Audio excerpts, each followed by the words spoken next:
বন্ধুরা শুভ সকাল। আশা করি সবাই ভালো আছেন। দেখছেন খবর প্রতিদিন, সঙ্গে আমি শুভঙ্কর। প্রতিদিনের মতনই আজকে আমি আবার চলে আসছি সকালের আপডেট দিতে। আমি প্রতিদিন একটা করেই ভিডিও দিই বন্ধুরা। তো চলে আসি আজকের গুরুত্বপূর্ণ ওয়েদার আপডেটে। তো আমি প্রথমেই আপনাদেরকে উপগ্রহ চিত্র দেখাই প্রতিদিন, তো আজকেও তাই। তো অবশ্যই দেখুন স্কিপ না করে। দেখুন বন্ধুরা, সমগ্র মেঘলা আকাশ উত্তর থেকে দক্ষিণ, মানে দিল্লির দিকে যা আছে দক্ষিণ পশ্চিম দিক দিয়ে, এদিক দিয়ে ঠান্ডাটা প্রবেশ করে আমাদের দিকে। তো ওই পাশে কিন্তু খুব মেঘলা আকাশ, আর সেই মেঘলা আকাশ আমাদের উত্তরবঙ্গ হয়ে দক্ষিণবঙ্গে প্রবেশ করছে, আর বাংলাদেশের উত্তরবঙ্গ হয়ে দক্ষিণবঙ্গে প্রবেশ করছে। আস্তে আস্তে কিন্তু মেঘটা ক্লিয়ার হওয়ার সম্ভাবনা আছে। উত্তরবঙ্গের দিকে কিন্তু হালকা ছিটে ছিটে বৃষ্টি কিন্তু হচ্ছে বন্ধুরা। হ্যাঁ, তো যেটা বলছিলাম, আর মালদা, ধুলিয়ান, নলহাটি, কাটোয়া, বর্ধমান, শান্তিপুর, চন্দ্রনগর, কলকাতায় সমগ্র ক্লিয়ার আকাশ দেখাচ্ছে এখন। মানে ছিল আগে কুয়াশা, একটু মেঘ ছিল, আস্তে আস্তে ক্লিয়ার হবে সব জায়গাটায়। কাটোয়া, শান্তিপুর, বর্ধমান, মেহেরপুর। কিছুক্ষণ আগের অবস্থা আপনি দেখলে বুঝতে পারবেন কী অবস্থা ছিল। দেখুন কলকাতাতেও মেঘলা ছিল, কোলাঘাট, হলদিয়া, আরামবাগ, কাটোয়া, মেহেরপুর, রাজশাহী, তারপরে বালুরঘাট, গোড়াঘাট, রংপুর, ঠাকুরগাঁও, কোচবিহার, পানাগড়, শিলিগুড়ি, দার্জিলিং, সিংড়া, গ্যাংটক, সিকিম, লাচুং, দার্জিলিং, সব জায়গায় কিন্তু মেঘলা আকাশ বন্ধুরা। তো আমি এখনকার যে আপডেট দেখুন, আস্তে আস্তে ক্লিয়ার হচ্ছে কিন্তু বন্ধুরা উপর নিচের দিকে। ঠিক আছে, উপর দিকে রৌদ্রের সম্ভাবনা অনেকটাই কম, কিন্তু পরে 12টার পরে একটু সম্ভাবনা আছে, সেটা কিন্তু হালকা রৌদ্র উঠতে পারে, এমনটা না যে পুরোপুরি উঠবে না, উঠতে পারে বন্ধুরা। তো আপনারা দেখছেন আস্তে আস্তে কিন্তু ক্লিয়ার হচ্ছে, আর ক্লিয়ার হলে যত ক্লিয়ার হবে ঠান্ডাটা কিন্তু বেশি পড়বে, জাঁকিয়ে পড়বে। আর শুধু মেঘ যদি থেকেই যায় তাহলে কিন্তু ঠান্ডাটা উপরে যেতে পারে না। তো ঠান্ডাটা, গরম যে বাষ্পটা যে উপরে উঠে আমাদের মাটি থেকে, সেটা কিন্তু উপরে যেতে পারে না, এর জন্য কিন্তু ঠান্ডাটা বেশি লাগে না। ঠিক আছে বন্ধুরা, তো রৌদ্রটা একটু হালকা উঠবে শীতের দিনের মতনই, কিন্তু পরের যে জাঁকিয়ে ঠান্ডাটা কিন্তু আমরা পাই। কুয়াশার পরে দেখবেন রোদ্র উঠলে তারপরে সেই দিন রাত্রেবেলাটা কিন্তু অনেক ঠান্ডা লাগে, আর যদি মেঘ থাকে ঠান্ডাটা কম লাগে বন্ধুরা। তো অবশ্যই ঠান্ডার দিনের যে মেন কুয়াশাটা, সেটা আমরা দেখব যে কোথায় কী পড়তে চলেছে। আপনারা দেখছেন গোটাটাই কিন্তু মেঘলা আকাশ, আস্তে আস্তে কিন্তু উত্তরবঙ্গের কিছু জায়গায় ছিটে ছিটে বৃষ্টি কিন্তু হচ্ছে, আর বাংলাদেশের উত্তরবঙ্গে কিছু জায়গায় হালকা ছিটেফোঁটা বৃষ্টি, মালদার সাইডেও হালকা ছিটেফোঁটা বৃষ্টি কিন্তু হওয়ার সম্ভাবনা আমি দেখতে পাচ্ছি বন্ধুরা। তো অবশ্যই কমেন্ট বক্সে জানাবেন। কমেন্ট বক্সে না জানালে আপনারা ছোটো কন্টেন্টকে বড় করতে পারবেন না। তো অবশ্যই আপনার সাপোর্ট দরকার। তো অবশ্যই লাইক আর ভালো আপডেট পাওয়ার জন্য অবশ্যই চ্যানেলটিকে সাবস্ক্রাইব করতে হবে। তো আমি চলে আসি ফগে, পুরোটাই আপনাদেরকে দেখাই আমি কীভাবে কী করি। দেখুন এখন কিন্তু কোনো ফগ নেই। আমি যদি 8টা থেকে 6টার মধ্যে যাই, দেখুন ফগটা আছে। কলকাতা থেকে শুরু করে চারিদিকে কিন্তু কুয়াশায় ঢাকা ছিল বন্ধুরা। তো আস্তে আস্তে আমি যদি যাই আজকে রাতে যদি যাই, দেখুন কুয়াশাটা 11টার সময় দক্ষিণ পশ্চিম দিকে উত্তরবঙ্গের দিকে ঢুকছে। আমি যদি 3টার সময় যাই, দেখুন বাংলাদেশে আর উপরে কিছু জেলায় কিন্তু কুয়াশা। আর ভাবছেন যে এখানে কুয়াশা নেই, এখানে পড়বে না, এমনটা না, কুয়াশা পড়তে পারে, সেটা কিন্তু পরে স্প্রেড করে কুয়াশাটা, সেটার জন্য কিন্তু মেঘলা আকাশ থাকে। দেখুন সব জায়গাটায় কুয়াশা থাকে, মালদা পর্যন্ত এমনি কুয়াশা আছে। তো দক্ষিণবঙ্গের দিকেও কলকাতার সাইডে কুয়াশা পড়ার সম্ভাবনা আছে, এমনটা নয়, ভালো ঘন কুয়াশা পড়ার সম্ভাবনা আছে। আর সেটা পড়বেও, সেটা 18 তারিখে নাগাদ পড়বে, 17 বা 18। তো আমি দেখিনি 17 তারিখে উত্তরবঙ্গে, কিন্তু 18 তারিখে কিন্তু দক্ষিণবঙ্গে কুয়াশা থাকছে। 18 তারিখে উত্তর থেকে দক্ষিণ প্রায় কিন্তু ঘন কুয়াশার চাদরে ঢাকা থাকবে, সেটা হচ্ছে 18 তারিখ। এই যে কুয়াশাটা, সেটা কিন্তু এখন এই কলকাতায় দেখাচ্ছে, আগেরগুলো দেখাচ্ছে না, এমনটা না যে তার মধ্যে এগুলো পড়বে না। তো সম্ভাবনাটা এখন কুয়াশা সবথেকে বেশি, ঘন কুয়াশা পড়ার সম্ভাবনা। আপনারা সাবধানে চলাফেরা করবেন, আর প্লাস আপনারা ফগ লাইট ইউজ করবেন, রাস্তাঘাট ধীরে সুস্থে পার হবেন, এটাই হচ্ছে আবেদন আপনাদের কাছে। তো অবশ্যই সঙ্গে থাকুন। দেখুন কুয়াশাটা কিন্তু অনেক পর্যন্ত পড়ে যাচ্ছে, অনেক ঘন কুয়াশা থাকছে এই 2-3 দিন সব জায়গায়, উত্তর থেকে দক্ষিণ সব জায়গায় ঘন কুয়াশা চাদরে ঢাকা থাকবে। তো চলে আসি এবার বজ্র বিদ্যুৎ মোড়ে। হ্যাঁ, তো আজকের থেকে কিন্তু গ্যাংটকে আজকের থেকে স্নোফল হওয়ার চান্স আছে। আজকে কিন্তু গ্যাংটকে স্নোফল হওয়ার অনেকটাই প্রবণতা সব থেকে বেশি। তো আমি আপনাদের ট্র্যাক করে দেখিয়ে দিই, এই যে গ্যাংটকে কিন্তু বৃষ্টিপাত শুরু হয়ে যাবে। এটা কিন্তু এই দেখুন আস্তে আস্তে কিন্তু নিচের দিকে নামছে দার্জিলিং পর্যন্ত।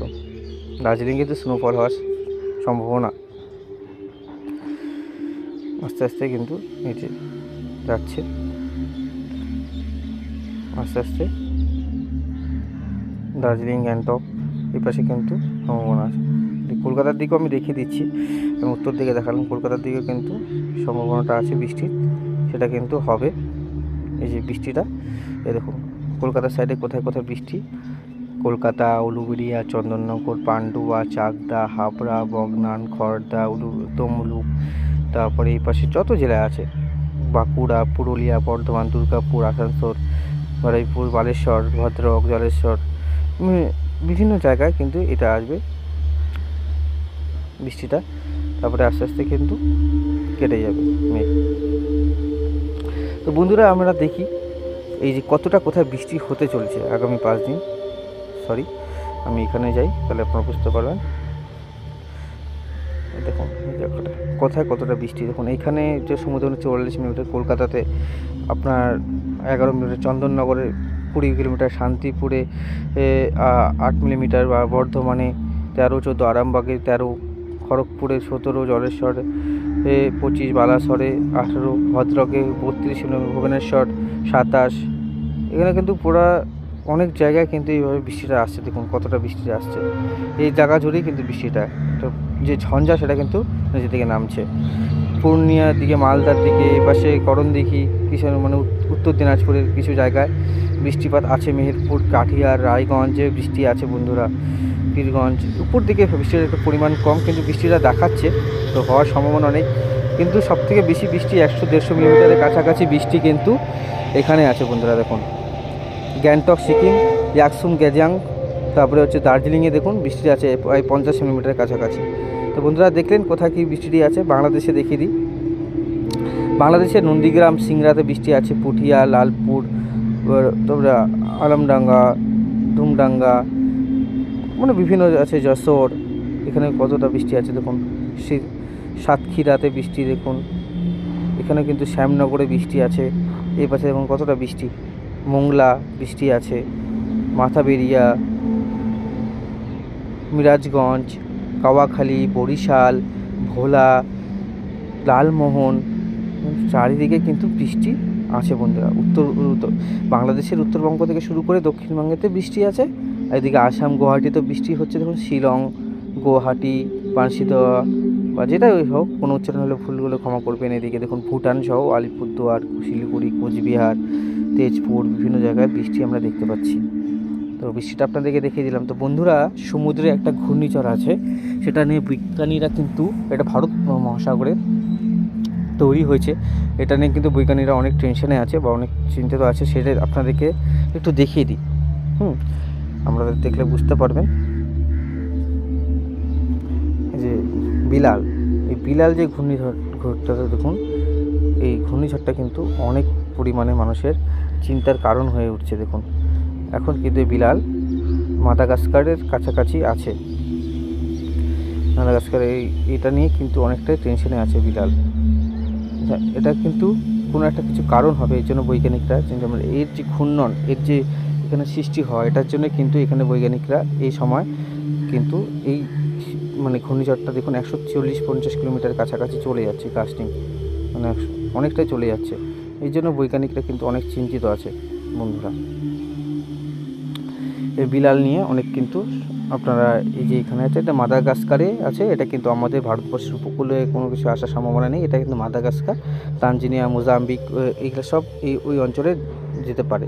তো আর একটা যে আছে, এটা কিন্তু 6 বলে নাম আছে, এটা কিন্তু অতটা সেরকম না, ছোটো ঘূর্ণিঝড়, এটা অন্যদিকে যাওয়ার, সমুদ্রের মধ্যে মিশে যাওয়ার সম্ভাবনা আছে। এটা মালয়েশিয়ার কাছাকাছি একটা জায়গার মধ্যে হয়েছিল। তো বন্ধুরা আপনাদেরকে দেখিয়ে দিলাম এই দুটো ঘূর্ণিঝড় যা আমাদের সমুদ্রের মধ্যে আছে, কিন্তু আমাদের পশ্চিমবঙ্গের উপকূলে বা ভারতের উপকূলীয়বর্তী অঞ্চলে কোনো কিন্তু এখন নেই। একটা ছোটো একটা ঘূর্ণিবর্ত এই যে এখানটায়, এই জায়গাটা দেখুন, এই জায়গাটা এইটা ওয়েস্ট ইন্ডিজের মধ্যে অবস্থিত, ছোটো একটা সেটা, এটা কিন্তু এই সিঙ্গাপুর, মালয়েশিয়ার কাছাকাছি আছে। এই ঘূর্ণিঝড়টার নাম হচ্ছে 6। এই যে আস্তে আস্তে মিশে যাচ্ছে, এটা আমাদের ভারতবর্ষে কোনো এফেক্ট করবে না। তো বন্ধুরা আপনাদেরকে কুয়াশা দেখালাম, ঘূর্ণিঝড় দেখালাম, বৃষ্টি দেখালাম, এবার আমরা চলে যাব টেম্পারেচার দিকে। টেম্পারেচার কী হবে, টেম্পারেচার কিন্তু এখান থেকে 1-2 ডিগ্রি ডিফারেন্স থাকে বন্ধুরা। উপর দিকে এখন দেখাচ্ছে কিন্তু 18-19 ডিগ্রি, কিন্তু আমি ফিল করছি 18-19 না, মিনিমাম 10 ডিগ্রি সেলসিয়াস আমি ফিল করছি এখানে। পূর্ণিয়া মালদাতে দেখুন 20 ডিগ্রি, মেহেরপুর কলকাতা 22 ডিগ্রি, রাজশাহী মালদা, এ পাশে কিন্তু রংপুরে দেখুন 20 ডিগ্রি, কলায় 20 ডিগ্রি, ময়মনসিংহে 21 ডিগ্রি, সিলেটে 21 ডিগ্রি, ঢাকাতে 20 ডিগ্রি, কুমিল্লাতে 21 ডিগ্রি, বরিশালে 20, খুলনাতে 21, কলাপাড়াতে 21। এখনকার আমি আজ মাঝরাতে চলে যাব, কতটা ঠান্ডা 6টা AM দেখুন 11 ডিগ্রি সেলসিয়াসের কাছাকাছি চলে আসছে। আর কলকাতার সর্বনিম্ন কিন্তু দেখুন 14 ডিগ্রি সেলসিয়াস, মেহেরপুরে 11 ডিগ্রি, মানে মেহেরপুরের ঠান্ডাটা কিন্তু অনেক থাকছে বন্ধুরা। মেহেরপুর, বাংলাদেশের মেহেরপুর, দুমন্ডা আর আমাদের কৃষ্ণনগর, শান্তিপুর, চাকদা, পান্ডুয়া, বগনানে কিন্তু প্রচুর ঠান্ডা। হ্যাঁ, হায়দ্রা, কলকাতা আজকে রাত্রে কিন্তু প্রচুর ঠান্ডা পড়ছে বন্ধুরা। মোংলাতে দেখুন 14 degree Celsius, 13 degree Celsius, 11 degree, মানে এখানে 8 ডিগ্রি 10 ডিগ্রি সেলসিয়াসের কাছাকাছি কিন্তু থাকছে আজ। মিরাজগঞ্জ, কলাপাড়া, এখানে ঠান্ডাটা কিন্তু রাতেরবেলা জাঁকিয়ে পড়ছে। মুকসুন্দপুর 10 ডিগ্রি সেলসিয়াসের কাছাকাছি দেখছেন, মুকসুন্দপুরে কিন্তু আজকে প্রচুর ঠান্ডা। এই জায়গাটা মুকসুন্দপুর, এই যে জায়গাটা মধ্যবর্তী জায়গাটা, এখানে কিন্তু ঠান্ডাটা প্রচুর পরিমাণে থাকবে। বাংলাদেশের উত্তরবঙ্গের দিকে কিন্তু এইরকম সেম সিচুয়েশান থাকবে। ময়মনসিংহ, কুমিল্লাতে কিন্তু 9 ডিগ্রি সেলসিয়াস, সব থেকে বেশি, আসামের কাছাকাছি অবস্থিত। কুমিল্লাতে সব থেকে আমি লোয়েস্ট হচ্ছে আর হচ্ছে ফরিদগঞ্জে সব থেকে কম, আর হচ্ছে স্নেপগঞ্জ বা স্নেপবাগ, কোন উচ্চারণটা ভুল, তারপরে ফটিকচাকরি উপজেলাতে কম আছে। এই পাশে সব থেকে কয় জায়গা 3 ডিগ্রি আছে, এই 9 আগরতলায় 9, আমবাসাতে 10, এই জায়গাটা কিন্তু অনেকটাই বেশি কম। আর আমাদের দিকে কিন্তু এই জায়গাগুলোতে কম আছে, যেমন ভাগলপুরের দিকে 9 ডিগ্রি সেলসিয়াস, উত্তরে কিন্তু 10-11, 9 ডিগ্রি সেলসিয়াসের কাছাকাছি। আমি কয়েকদিন পরেই যাই আবার, দেখি কি অবস্থা। পশ্চিমী ঝঞ্ঝার জন্য হালকা তাপমাত্রা বাড়বে, কিন্তু পরের দিকে আবার কিন্তু এই পাশে কিন্তু ঠান্ডাটা দেখুন, এই পাশে কিন্তু 10-11 ডিগ্রি, কিন্তু এই পাশে আসছে না, অতটা আসবে। এই পাশে এই বৃষ্টির মেঘটা চলে গেলে ঠান্ডাটা থাকবে বন্ধুরা। দেখুন জায়গায় জায়গায় ঠান্ডা আছে, দেখুন জায়গায় জায়গায় এটা চেঞ্জেস হবে বন্ধুরা। এখন আবার কিন্তু তাপমাত্রাটা কমে গেল একবারে, এই মেঘটা পাস করলেই, পশ্চিমী ঝঞ্ঝাটা পাস করলেই কিন্তু হয়ে যাবে। এখন পাটনাতে, ফাজিদাবাদে 9 ডিগ্রি, বারেলিতে 9, দিল্লিতে দেখুন বারেলিতে 6 ডিগ্রি সেলসিয়াস, দিল্লি, শ্রীনগরে 5 ডিগ্রি, এদিকে চণ্ডীগড়ে 5, অনেকটাই কিন্তু কম। কলকাতা থেকে, কলকাতাতে 14 ডিগ্রি 15, কলকাতাতে কিন্তু ঠান্ডা থাকবে, 14 ডিগ্রির নিচে, 10-12 ডিগ্রি সেলসিয়াসের কাছাকাছি। আমি যদি 21 তারিখের নাগাদ নিয়ে যাই, 21 তারিখে দেখুন, 21 তারিখে সব জায়গায় কিন্তু তাপমাত্রা কমে যাচ্ছে, প্রায় 9-10 ডিগ্রি সেলসিয়াসের কাছাকাছি উত্তরবঙ্গের তাপমাত্রা। আর দার্জিলিংয়ে দেখুন 3 ডিগ্রি সেলসিয়াস, তো গ্যাংটকে 2 ডিগ্রি, লাচুংয়ে -12, মানে অনেকটাই ডিফারেন্স, বুঝতে পারছেন, অনেকটাই ডিফারেন্স চলে আসছে। মানে তাপমাত্রাটা কিন্তু অনেকটাই কম থাকবে, মানে প্রচুর মানে ঠান্ডা পড়ার সম্ভাবনা আছে বন্ধুরা, প্রচুর। এই বছর কিন্তু প্রচুর ঠান্ডা পড়ছে, এ দেখুন 9 ডিগ্রি 8 ডিগ্রি কাছাকাছি চলে যাচ্ছে। আপনি বুঝতে পারছেন কি বললাম আমি।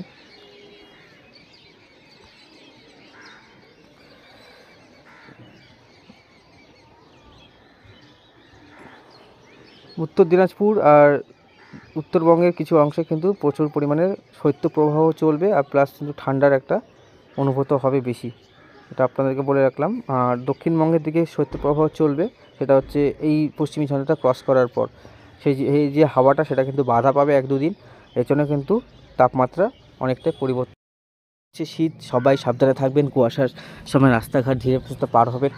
আর চাষিজীবীদের জন্য যে বলছি, চাষে যাতে আপনাদের ক্ষতি না হয়, তারা আগের থেকে ব্যবস্থা নিন। যে বৃষ্টি পড়ছে, আর বৃষ্টির জন্য যদি এই চাষি উপকার হয়, তাহলে অবশ্যই আপনাদের কোনো চিন্তার কারণ নেই। আর মৎস্যজীবীদের জন্য কোনো চিন্তার কারণ নেই, কারণ আমাদের সমুদ্রে এখন কোনো কিছু আসছে না, আসছে একটা শুধু পশ্চিমী ঝঞ্ঝা, এর জন্য হালকা মাঝারি বৃষ্টিপাত হবে বন্ধুরা, আর কোনো কোনো জায়গায় ভারীও হতে পারে, এমনটা না যে হবে না। তো অবশ্যই চ্যানেলটিকে সাবস্ক্রাইব করবেন, ভালো থাকবেন সবাই। আর ভিডিওটাকে একটু দেখবেন, স্কিপ না করে দেখবেন, ভালো লাগবে, আর পুরো ডিটেলস দেওয়া থাকবে। আর সবটাই কিন্তু ক্লিয়ারলি আস্তে আস্তে বলা আছে যে কোথায় কী হচ্ছে না হচ্ছে। তো আপনারা যদি কোনো কিছু জানতে চান, অবশ্যই কমেন্ট বক্সে জানাবেন, আমি কিন্তু ক্লিয়ার করে দেবো, ঠিক আছে। তো অনেক কিছুই আপডেট আপনারা আমার কাছ থেকে পাবেন। তো আমি মোবাইল থেকে করি, জানেন ব্যাপারটা, তার জন্য কিন্তু সবার মতন অতটা কিছু হয় না, কিন্তু আপডেটটা কিন্তু ভালো হয়, আর আপনারা কিন্তু সঠিক আপডেট পান আমার থেকে। তো প্রবল শীত আসছে, আরও শীত পড়বে বন্ধুরা, সঙ্গে বৃষ্টিও পাচ্ছেন দক্ষিণবঙ্গবাসী। উত্তরবঙ্গে শুধু গ্যাংটক সিকিমে সবথেকে বেশি বৃষ্টি, ওখানে অনেক স্নোফল হওয়ার সম্ভাবনা আছে। আপনারা ঘুরতে গেলে অবশ্যই যেতে পারেন সব কিছু তথ্য নিয়ে, আর সব কিছু ডিটেলস নিয়ে আমরা অবশ্যই যান, ঘুরে আসুন আর সাপোর্ট করুন চ্যানেলটিকে। আমি বাংলাদেশের বন্ধুদের বলছি, অবশ্যই আপনারা কোনো কমেন্ট বক্সে জানাবেন, আমি অবশ্যই আপনাদেরকে জানাবো। আমাদের উত্তরবঙ্গবাসী দক্ষিণবঙ্গবাসী যেটা জানতে চান অবশ্যই কমেন্ট বক্সে আমাকে জানান। তো আমি আপনাদেরকে অবশ্যই সব কিছু তথ্য প্রোভাইড করব বন্ধুরা, ঠিক আছে? তো আজকের মতন এখানে সমাপ্ত করছি।